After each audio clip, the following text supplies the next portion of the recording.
епилация е най-подходяща в тази цел. При лазерната епилация в зоната на мишниците гнойните пъпки изчезват заедно с обезкосмяването, както и самите раздразнения на кожата. Единственото, което вие трябва да направите е 2 или 3 дена преди нашата процедура да се избръснете и да дойдете при нас.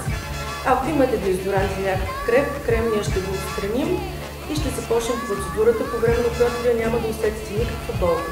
Следващата процедура ще е около 1 месец, като през това време вие не трябва да бръснете зоната.